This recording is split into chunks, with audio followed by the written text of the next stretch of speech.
Hi, everyone, and welcome to week 3 of our journey through American government.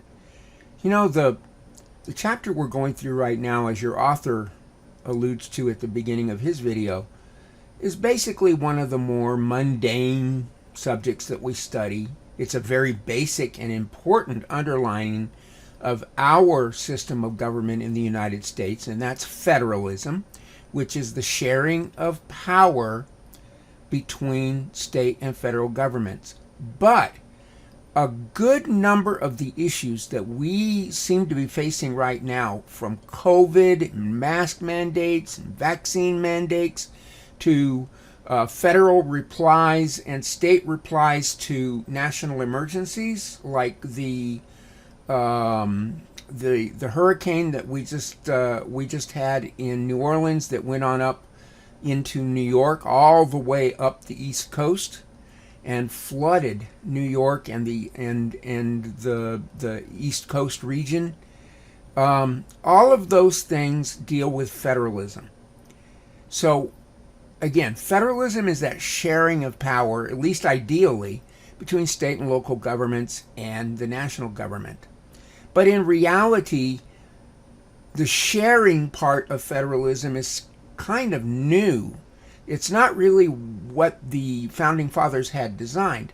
The Founding Fathers originally designed a system that would separate powers between the national government, the state government, and the local governments, with more and more authority being given to governments as you went down the line towards local government.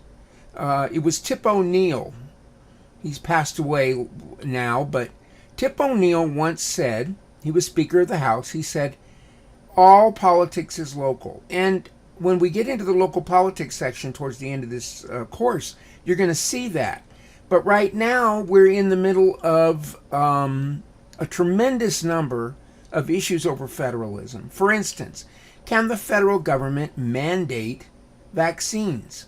Or should they mandate vaccines? And how would they enforce such a mandate?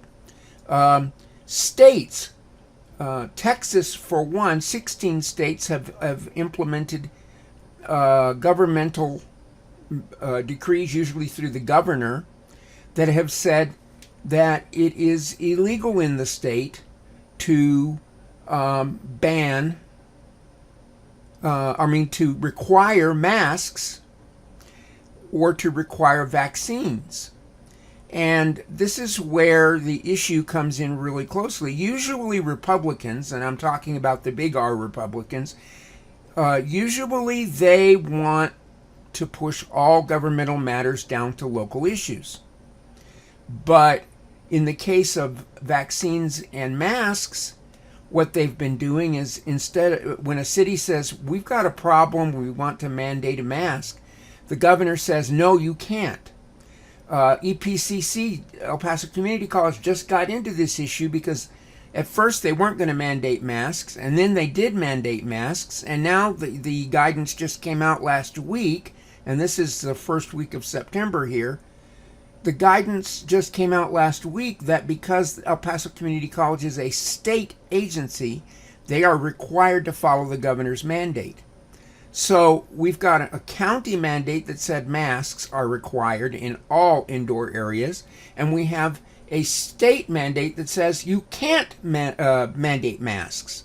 So now we've got a big problem. And then the federal government wants masks and vaccines, but that interferes with local governmental and state governmental decisions. So where should the decision lie, and how do we make that decision? That becomes the issue. So with federalism, the original design was to separate everything, like a layer cake, with the federal government having its powers and having those powers that are denied to it. Most of the powers were denied, and its powers were very limited. And then state governments had more power, and then state governments would authorize city governments to exist, and city governments had the most power. But that's not quite the way it is right now. And a lot of it is about money, and you're going to find that out as we go through this chapter as well. Money talks. And in the case of money, we're talking about federal grants and loans, or grants and aid. Federal grants can be used to manipulate the behavior of states and local governments. And we see that a lot, especially in education we see it, but now we're also seeing it in terms of the state government telling school districts, for instance, that they're going to withhold funds from the school district if the school district doesn't abide by the no mask mandate. And the school districts are saying, we're going to abide by what the county says, and so they're risking losing their funding. And in the state of Florida, many school districts did lose their funding. So can the federal government tell the states, we're not going to give you money for COVID relief if you don't do what we want you to? Of course they can. And that's another issue that's going to come up.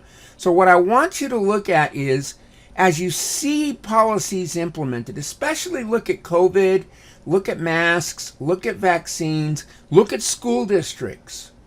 All those issues deal with federalism, and I want you to pay attention to how many of them come up. Because lately, most of the debates we've had have been to do with federalism.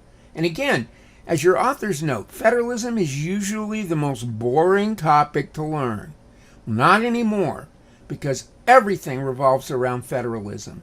So I wish you well in this chapter. Make sure that you do your first position paper that is going to be this week, and that you do your discussion for this week. I wish you all well, and I'll see you next week.